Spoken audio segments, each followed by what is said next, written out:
maglaro ang teams na to. Parehas na sila for sure nakapagpainit, Leo. Oo. If anything, mas mainit sila ngayon dahil nalaglag sila sa lower bracket. Kaya gets ko naman kung bakit 5 minutes lang ang pagitan ng huling laban dito sa una nating lower bracket bout. Blacks International laban sa Alter Ego. Simulan natin ang early game analysis. Okay, Bri, consider this ha. Kahit na masaya ako na lumabas na naman ang may one true love in the jungle na si Bane. Suyo, ano lang yan? Flame lang yan. Fling. You have to consider, kinorner ng Alter Ego yung Blacklist dito. Pinilit nilang ilabas tong Bane ni MP. So, consider this, Bri. Plan C, plan D na to. Oo. Hindi ito yung pinaka siguro iniisip na Blacks International na dadalhin nila papasok. Isipin mo yung respeto, umabot hanggang sa alis. Kaya naman, medyo nararamdaman natin, even in the early game, na hindi pa siguro ito yung best na timings for Blacklist International. At parang pakiramdam ko ay medyo magiging ligtas din ang pwede nating asahan from them. Isipin mo naman, apat-apat na flick. Lahat sila naka-flicker. Pwera na lang sa jungler nila, syempre, na naka-retribution. Pero kaya rin. Nakikipagsabayan pa din hanggang sa early game. JM. Hello, Gebe. Oy, naku, pinasok at makukuha yung first blood. Pero may trade ka, so feeling ko happy ka dun eh. Yes, lalo na jungler yun, babagal siya sobra.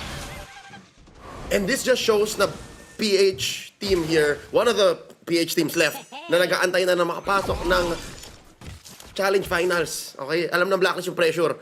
Gets nila na, okay, sobrang early game to mid game power spike tayo. Tinitignan namin ngayon, hindi nyo man nanay. Ayan, pwede nyo na makita. Lamang pa ng isang level si MP.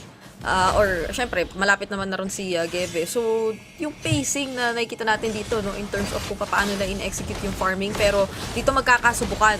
Kasi nga, maganda talaga ang early ng Alter Ego. So, ipapaubaya na lang yata ito ng Blacklist International unless may makuha pang kill. Pero naman, may quick sandguard pa kay Perxiva. Pero Haji, kamuntikan siya doon, inabutan ng Wisps. Pero, makakatakas naman. So, may pagpaparamdam na onte, pero iba pa din ang naging focus ni MP nung nagtuturtle ang Alter Ego. Okay, so at least hindi nabigla yung Blacklist na parang, ay, nauna pala sila sa turtle. Even if lamang sila in the early, JM, easy lang, alright. Even if, ano to? Uy! Outplayed! Oh, may shield. Okay, wala na yung Circling Eagle. Naku, Perxiva pumasok rin dito. Tamang sustain lang kaso si Roundel may flicker. Meron pa siyang kinopya na ultimate dito ng isang Faramis Netherrealm na hindi nagagamitin pa. So, nagawa pa rin ng Alter Ego kunin yung kill. Okay, yung trade na yun sa taas at sa bilis ng paggalaw ng Alter Ego, that's the point I was trying to get to. Yung Alter Ego, yes, bumagal sila sa simula, na stifle sila or na speed bump sila ni JM Pinkman, but yung rotational speed, Bri, ng Alter Ego, sobrang taas. Meron silang Matilda. Pwedeng mag-double lane yung gold lane nila. Si Gebe, sobrang mobile niyan as a Suyo compared to Bane. Just Alter Ego will get to places faster than Blacklist. Ang lamang na ng Blacklist, si Perks. That's it. Naku. Si JM kasi, man-to-man defense yan eh. So, hindi naman rotation ang hanap niyan. So, si JM, si Perks, ang talaga yung inaasahan nilang chumek kung nasaan ng AE. Oo, baka maging isa pa yun sa worries dito for Blacklist International dahil yung lineup nila, kung titignan mo rin as a whole, para marami dito sa resources nila. Yung gusto mo kapag i-commit mo talaga, yun na yung team fight mismo. Pero yung Alter Ego pala, pwede silang, kumbaga, bumanat at makahanap din ng way out agad-agad kung hindi man pabor sa kanila yung makita natin na sabihin na natin engage for Blacklist International, given yung mobility lang na meron sila, ay for Blacklist, kaya naman din puro flicker to. Kasi iilan na lang yung ways nila na makabuelo ulit kapag hindi na naging maganda yung mga setups. Pero maganda ang poke na ginagawa ni JM Pinkman kontra kay Nino ngayon. Kaso sino nga ba ang magkakaroon ng advantage pagdating dito sa turtle? Netherrealm ginamit na pansalo doon sa Raging Sandstorm. At ngayon naman, nakikita natin ang dalawang miyembro ng Alter Ego na tumumba. Roundel, sinunod mo pa, hindi na yan makakuha ng killing spree. 2 kills pa lang, binigyan na agad ng Blacklist. Buti na lang all in yung team fight na yon. Tama ka, Bri, you were setting it up perfectly. Alter Ego, ang ganda ng disengage nila. Dahil dun sa pag-corner ni Perks at pagpilit ni Nahaj at ni JM dun sa maagang ult ni Roundel, hindi na nakamamba out yung Alter Ego. And because of that, Blacklist International, coast to coast, back to back, ang laki ng mga wins nila. Now, JM in trouble. Uy, JM. Uy. Pinanggigilan ng Alter Ego. Ito yung isa sa mga pinaka nag-setup nung turtle kanina eh. So ngayon, mabuti na lamang at siya yung isa sa mga pinaka makukulit din na heroes na meron ngayon ang Blacklist International. Pero isa pa sa pinaka nagiging masayang parte ng labang ito ay Gebe. yung conversion for Blacklist, pero sinundo lang si Gebe. Napakagandang guiding wind from Dreams, kaso Roundel, meron din naman siyang matitira na dash. And Zaman Force yun na ginamit ng Blacklist, pero pakiramdam ko okay lang naman. At least doon alam mo kung gaano talaga sila ka-committed sa mga gusto nilang mangyari dito sa mapa. That's right. And I think there's another fight na magbe-breakout dito sa taas para sa Tier 1 turret sa gold lane. Circling Eagle, nakakomita dito. So, malaking resource yun para sa Alter Ego na hindi na nila magagamit para magmamba out. Objective secured para sa Blacklist. Sinilip lang ni Dreams. Parang chinek lang. Mahirap talagang lumaban sa ganoon na pwestuhan na ng Blacklist International. And parang tama ba na in less than 2 minutes halos yung naging transition na yun from bottom lane turret papunta sa top, at ngayon naman ay magbe-breakout na naman into another team fight kung saan si Nino ay maukuha, mabuti na lamang at may guiding wind from Dreams. Matatakasan niya doon yung deadly catch ni MP, pero hindi lang Torre ang pinapasyalan ng Blacklist ngayon, maski yung purple buff. Pero si Heiz, hindi pa gaano yata mararamdaman yung damage ng Blazing Duet. You're right, Brigida. Less than 2 minutes nga from coast to coast. Gebe goes down. Underneath the Zaman Force, isa pa yata. Roundel, susunod na. Outplayed! Helps Haji gets a kill. Now, Circling Eagle. Kaya ba mo order dito? Tatlo. Haji, Netherrealm, mas ililigtas niyang 4. Walang Blazing Duet nun si Heiz at may Netherrealm naman ang Blacklist International. Parang kung gaano natin ka-worry yung mga resources na yun, natatiming siya ng sobra ng Blacklist dito sa labang ito. And all the while nangyayari yun, even MP, hindi siya, kumbaga, hindi man siya umabot. Siniguro naman niya na yung turtle mapapasa kanila. Sobrang laki na ng lamang ng Blacklist when it comes to engagements like that. Dun sa ganong klaseng laban, na sabi ni MP, guys, kaya nyo na yan? Sige, mag-turtle na lang ako para tuloy yung death ball natin. And because of that, almost 5,000 gold lead na ang meron sa Blacklist International. Tama si MP, guys, kung kunyari gusto nyo gumawa ng Bane sa rank, check nyo to. War Axe first, Brute Force, tapos next nyan, Endless Battle. Yes, nakikita nyo na ngayon. Lamang na lamang din lahat ng players ng Blacklist International kontra dito sa Alter Ego. Hindi pa nga kumukuha ng pinaka-item talaga si Perxiva. Nakakapag-chop suey build din siya sa ngayon. Nawala, sobra pang nagiging threat from Alter Ego. JM Pinkman, dalawang miyembro rin yata ng Alter Ego rito ang nahaharangan niya sa baba. Ganoon na lang katindi yung kanyang presensya. At mukhang masasandwich pa yata. Uy!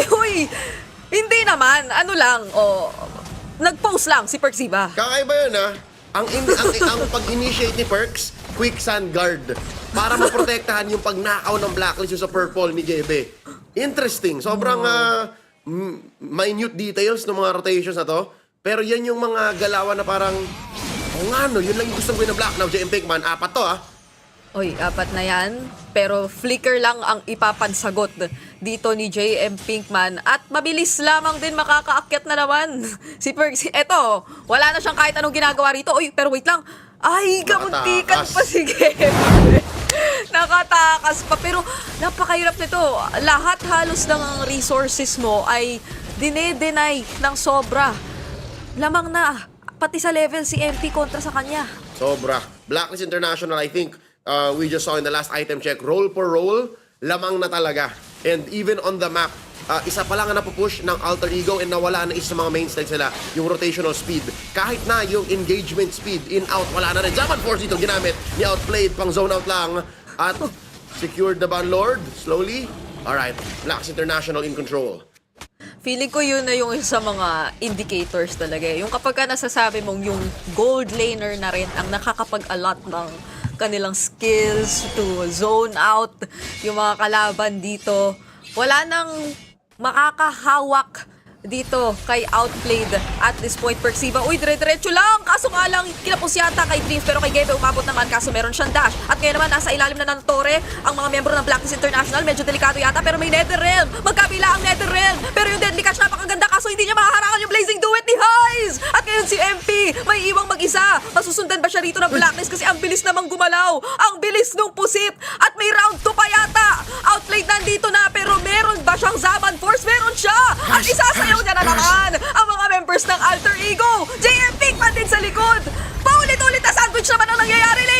pumapasok si MP The King, naghaharap ng bawi dito. JM Pinkman still alive. Kapiranggot na lang ang buhay, pero buhay pa rin, and that's all that matters. Wala rin naman kasing pangligtas si Haj. Wala ng Netherrealm, pero wala pa rin namatay. Sa hinaba-haba ng laban, maliban kay Haj, walang namatay sa Blacklist International. At napush pa rin nila yung Tier 2 sa baba. So, yung ibang members ng Blacklist, nagawa pa nilang i-manage yung wave sa hinaba-haba nun. At nakuha nilang ubusin. At itira na lang yung inhibitor turrets dito ng Alter Ego. So lahat Badang, ng yan, hello Badang, hello. Oo. Lahat ng yan, bago pa yung next objective natin. Bri, you know what? I think yun yung genius nung nangyaring play na yon. Halos isang buong minuto yatang naka-hold sa baba at pinaglaruan yung feelings natin ni MP, ni Outplayed, ni JM Pinkman. Lahat na nanonood, lahat ng agents, lahat ng fans, mapa Indo, mapa PH, kahit Malaysia, Cambodia, saka man nanonood, you know that you felt like mamamatay yung mga miyembro ng Blacklist International. Pero, sa totoo lang, nasabi mo na tinatrabaho nila yung mapa. Because of the time spent sa baba, tinan mo, lalong walang na-push yung Alter Ego. So I think yun yung genius nun. Yun yung shot call nila na hawakan nyo lang. Sige lang, hawakan nyo. Para mas maganda yung next Lord. Oo, isang tore pa lang ang nahahawakan ng Alter Ego. At hindi biro yon for a team na akala natin ay sobrang magte-take control nung early. Yung sa part naman ni Highs na syempre magte-take pa ng kaunting time, siguro naman ay in-acknowledge nating mamaya-maya pa darating yung action para dito sa kanila. Yung double laning, medyo nalimitahan din yata. Pero, ano ito-double lane mo dito? Fifreezan ka na eh. Kaya nalilimitahan eh. Parang, so yung mamaya, napagpamamaya pa lalo for Alter Ego. Oh, sabi ni Gebe, men, pag may nakita ka dyang minions, creeps, kunin mo na, sa'yo na yan. Di ba pati yung small camp binigay oh. Oh, ano na to? Kailangan na nila mag-sharing sa Alter Ego. Hating At ang hirap kapatid. dun. Gusto mo sana lahat kayo makakapag-farm. Si Roundel nga, feeling ko siya yung pinaka-napaasa rito. Ang ganda-ganda nung simula niya eh. 2 kills agad nakuha niya. Pero binawi na lang bigla ng Blacklist International. Kaso, okay, reset ng Lord. Tamang paramdam lang from both teams. Okay, good movements from Highs. Kita mo dito nga alam niya yung galawan. Alam niya, delikado yung ginagawa niya na magsaset up siya ng BMI before niya planuhin yung entry niya. Sabi niya, men, ang tagal nito. Nagsasayang ako ng pera dito, ng oras. May XP, may gold, standing gold sa mapa na pwede pa sana pang late game comeback ko. Ngayon, JM Pinkman, 3 na naman ang binabantayan ha. Ang galing talaga. Naku, conceal yan ni Perksiba. Conceal lang ang ginamit ni Perksiba. Nakapag-lord na yung ibang kanyang kasama. At meron pang Netherrealm na ipangsasagot si Haj. I-engage ba to ng Blacklist? Mukhang sila. Medyo pinagdadalawang isip pa, pero ang Alter Ego hindi na nagdadalawang isip pa kasi si Haj din papasok doon sa likod. At si MP yung makukuha rito ng Alter Ego. JM Pinkman, isusunod na rin nila. 2 members down para sa Blacklist. Kudos where kudos is needed. Ang ganda ng Alter Ego. Sobrang tagal nilang pinaglaruan yung Lord Dance na nag-extend pa. Hindi siya totoong Lord Dance. Finake out nila yung Blacklist na hindi pala Lord Dance ang gusto nila. Gusto pa nila ng turn. And ewan ko lang saan tayo nakita ng ganun ha. Matagal na ako hindi nakita ng ganun. Na fake Lord Dance, ang gusto mo pala patayan ng hero. And because of that, napilit na si MP na malagay sa alanganin. Ngayon si Dreams yata ang susunod. Ay, nabuhay pa. May flicker pa. And bukod dun sa napakagandang turn na yun, nakakuha sila ng 2 tore doon sa top lane. Na Yes. akala mo for Blacklist yun lang yung binebueluhan kasi ramdam mo ba na hindi kayo makakaporma dito sa objective take o acknowledged ba ng Alter Ego na medyo lugi pa? Pero all part of the plan all part of the setup lang din yung ginawa nila doon. So nakarami sila with Yep. just a single fight. Na hostage yung Blacklist, kumbaga. Parang, Lord lang naman gusto namin eh. Ba't mo may pinag-stay ng 30 minutes? Yung kala mo kape lang, tapos biglang maririnig mo sa tropa mo, men, open-minded ka ba? No! No, hindi! Ayoko yan! Yun yung nangyari dun. So guys, sobrang next level. 220 IQ gameplay yung ginawa ng Alter Ego na parang, okay, Lord gusto nyo kami rin gusto rin namin, Lord. Joke lang, magta-turn pala kami after. So, Yes. Alter Ego kaya sila nakabawi na parang halos 1K na lang yata yung gold lead ng Blacklist. And the most genius part of that is JM, nagpapakita talaga yan. Okay. The most genius part is nalagay sa alanganin si MP. Bri, imagine mo si MP medyo nasa labas lang ng Lord Pit. Patay lahat ng Alter Ego dun. Ang ganda nung Bane dun in that position. But kapag dinumog mo yung Bane, walang magagawa yan. alam mo, game 1 pa lang, pero nakailang brain cells na tayo dito sa mga high IQ plays na ginagawa ng magkabila ang teams natin kanina for Blacklist, di ba? Paano nila napag-aruan yung early para hindi mahuli at makalamang pa nga. Tapos ngayon naman sa Alter Ego na syempre gradually ay inaabot na kasi nila yung power spikes nila So pakiramdam ko kahit sila alam nila na kaya na rin yata nila lumaban kaunti o paunti-unti against Blacklist International. Hindi na ubra yung freeze. Hindi na ganun kadali na pagkaitan si Highs sa kanyang farm. Kasi tinan mo, meron ka nga namang Matilda, tapos bilang Claude Mobile ka rin naman, may BMI ka, nakasprint pa. Talagang makakapag-farm yan. Yung jungler pa dito ng Alter Ego, parang compared kay MP, ano din parang mas pwede natin siya makitang humiwalay katulad nung nakikita nating nangyayari kanina. Si MP rin naman kanina may mga mabibilis siyang galawan mag-isa na nagagawa, pero parang siya yung tipong kailangan mo talaga. Pero aray, Roundel! Hindi niya yata inasahan yung damage na yun mula kay Outplayed. -1 agad for Alter Ego. Bre, may something talaga sa skin na Killua. Promise, parang sobrang lakas ng mga Chrono Dash Synchro Vision. Ang lakas! Naparay ako Ang sakit. Oh, wait! Kabuti ka na doon! Pero yung makakuha pa rin ng ating Lord ay si MP. Grabe naman magpakaba yung dalawang teams natin. Okay, hindi na maulit yung nangyari kanina. Kaya nga naman, pinull the trigger agad ni Outplayed. Sabi niya, men, ayoko na nung ganon. Ayoko na nung pagdidiskitahan yung Lord natin, tapos tayo pala yung gusto. Unahan na natin. So, that pick-off on Roundel, sobrang key nun, sobrang importante. The only other thing that would have made it worse is if si Gebe yung una namatay. Oo. Pero yun nga, almost perfect targeting by Blacklist. Kaya kailangan na rin nila na pagandahin ng sobra. At if not i-perfect, etong paparating natin na Lord Siege kasi si JM Pinkman, ako napa-flicker. Nararamdaman na natin yung pagtunaw na ginagawa ni Highs paunti-unti against even yung mga pinakamakukulat na members ng Blacklist International, no? Mabuti na lamang nga nakapag-sustain pa si JM Pinkman lalo kanina kasi ang crucial nung nakuha niya na information prior to that Lord. Uy! Wait lang! Winter Crown! Nagamit na ni MP. Hindi pa man tayo nakakita ng full-on team fight.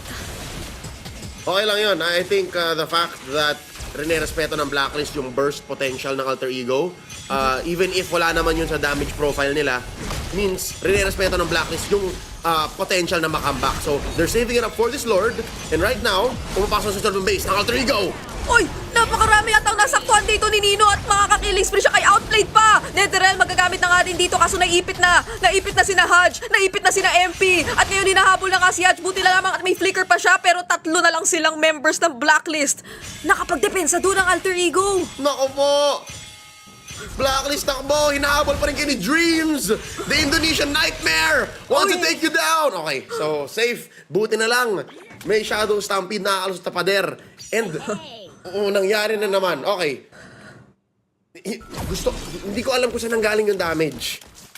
Bakit ang bilis? Bakit may burst? Yun yung inaabangan ni MP kanina. And na-save niya one time, pero I think out of range or nasisi si Hudge, kaya hindi niya na Netherrealm. Oo. Nangyari yung Phoveus into Harith Nightmare dito for Blacklist International na hindi nga lang si Outplayed yung nasaktuhan doon ni Nino. Yung Dark Wave yata yun.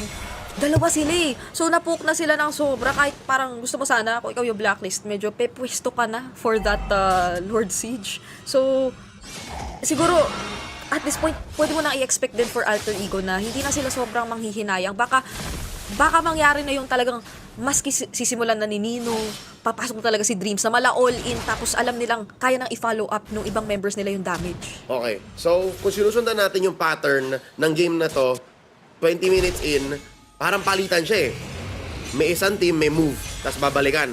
Tapos gagawin naman ng next, tapos may bago ulit.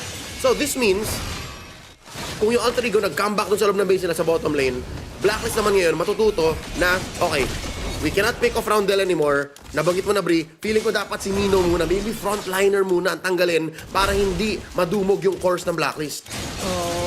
Makuha ng hindi nabibigyan ng opening yung damage dealers na maka-target din ng gusto nila. Kasi for Alter Ego, ang likot na nila ngayon at this point at mukhang si JM Pinkman pa yung kamuntikang unahin. Wala na siyang flicker. Wala nang flicker si JM Pinkman. yung sa Alter Ego, halos lahat ng resources nila kompleto pa. Ults, battle spells, buhay, kayang-kaya naman nila ibalik yan, lalo na with the Matilda on Dreams. Uy, uy, uy, maaga! Uy, Blazing Duet! Blazing Duet sa may Winter Crown, kaso nga lang matatimingan dyan Blacklist International. At si Haiz ay mapapaalam na, pero may nakap yung Lord doon. Meron namang immortality dito si Perxiva kung makuha man siya, pero si Gebe mo ka doon sa likod. Si Outlet yung kanyang uunahin. At nandito na yung Netherrealm mula kay Hajj. Ngayon naman ay medyo napalayo na naman nila yung mga ibang members ng Alter Ego at meron pang minion sa base na kailangang sagutin. Ang bilis ng pag-turn ng Blacks International. Alter Ego, dalawa lang ang dinala nila dito para dumepensa. Zaman Force by outplayed. Mapupush back ang dalawang natitirang miyembro ng Alter Ego. A successful take for Blacklist. Nakakakaba yun! Nakakakaba yun! Parang nakapwesto yung Alter Ego dun eh. Kumbaga kahit pa nawala si Haiz ay hindi pa tapos yung plano sa ano ng Alter Ego. Nag-attempt talaga dun si Gaby. Mabuti na lang mabilis yung reflexes dito ni Outplayed. And maganda rin hindi nagpapanik si Hajj at si MP. Kasi kunwari, MJ, easy lang, wala ka flicker. Okay, may moment doon kanina na parang, Hajj, i-ready mo na yung Netherrealm kasi mukhang delicate na naman yung posisyon ni MP. Tapos si MP din naman, kita mong veterano siya mag-Bane. Kasi kunwari, baguhan kang Bane hindi ka sanay, magbabak ka doon. Promise, kasi ang lapit na ng Alter Ego. Oo. So eto round 2 to ng dito rin nangyari yung attempt ng Blacklist International. Sana natapusin yung laban kanina, pero ngayon kaya magiging successful sila kasi na-bait out na yung Netherrealm mula kay Roundel. At dalawa sila ni Dreams na nawala dito para sa depensa. Meron pang minion wave na incoming dito sa gitna ang Blacklist International at kumpletong-kumpleto pa silang 5 laban sa 3 miyembro ng Alter Ego at gusto nga nilang i-burst down at tapusin ang game na ito. Blazing Duet kay Haiz, pero hindi tatama doon sa ibang mga miyembro. Wala na rin si Nino at base ang sunod. Blacklist International will take game number 1.